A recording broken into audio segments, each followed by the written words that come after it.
Sabe quando um texto antigo parece dizer uma coisa, mas na verdade esconde outra completamente diferente? Hoje a gente vai mergulhar num capítulo que à primeira vista parece um guia de sobrevivência política. Mas, e se por trás disso estiver um verdadeiro mapa para a iluminação espiritual? Pois é, vamos tentar decodificar isso juntos. Para começar, a gente já se depara com essa frase aqui: a palavra do rei é soberana.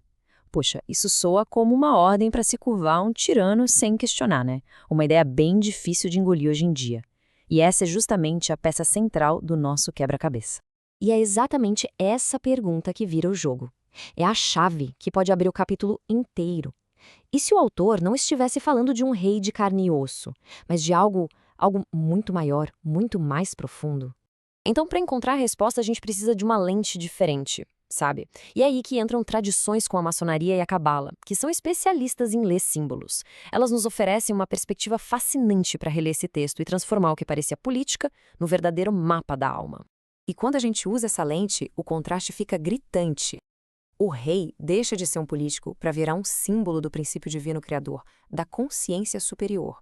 E a obediência não vem mais do medo, mas sim da busca por uma harmonia com a ordem do universo. E dentro desse universo simbólico, tem um termo que é fundamental para a gente entender isso: G-A-D-U. É o grande arquiteto do universo. É a forma como a maçonaria se refere a esse princípio criador, a essa soberania cósmica que Eclesiastes está chamando de rei. Com essa nova chave em mãos, o capítulo se transforma. Deixa de ser um manual para bajular um rei e se torna um guia para a jornada espiritual. Ele começa a falar da busca pela sabedoria, ou como a Cabala chama, Hokmah. E olha que interessante, os primeiros versículos ganham um sentido totalmente novo. Interpretar os acontecimentos passa a ser ler os símbolos da vida. Fazer a face brilhar não é mais sobre bajulação, mas sobre o brilho que vem da iluminação interior.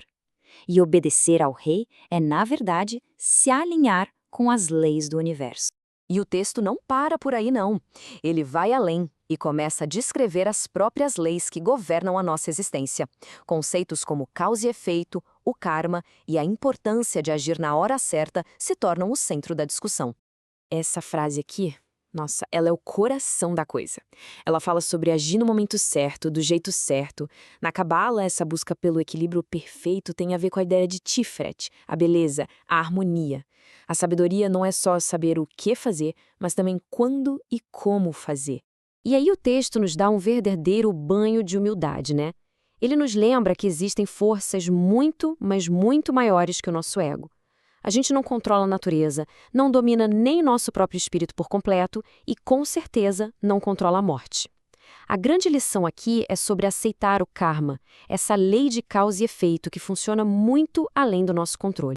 Ok, agora a gente chega na parte que, olha, aperta o calo de todo mundo. A aparente injustiça do mundo. Por que pessoas boas sofrem enquanto pessoas más parecem se dar bem? E o mais incrível é que o autor não foge da raia. Ele encara de frente esse paradoxo que a gente vê todo santo dia. É a grande contradição do mundo material, uma coisa que com certeza já deixou cada um de nós bem confuso e angustiado. Então, qual é a sacada, a explicação esotérica para esse paradoxo todo? É que o que a gente vê na superfície não é a história completa.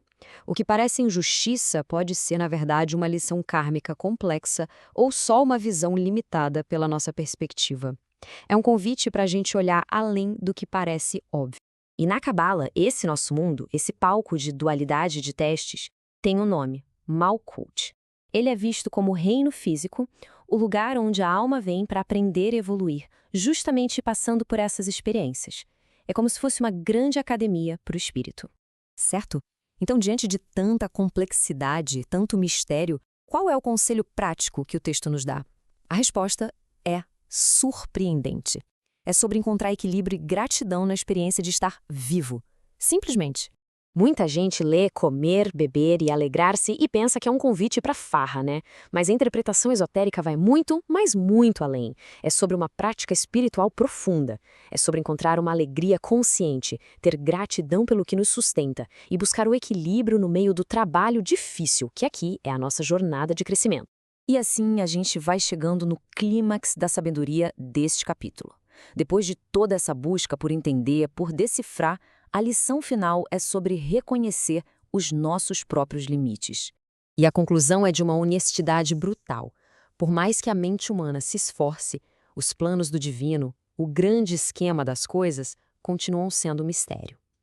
A busca pelo conhecimento é fundamental, claro, mas no final ela sempre nos leva a uma fronteira, a fronteira onde a sabedoria se curva diante do mistério.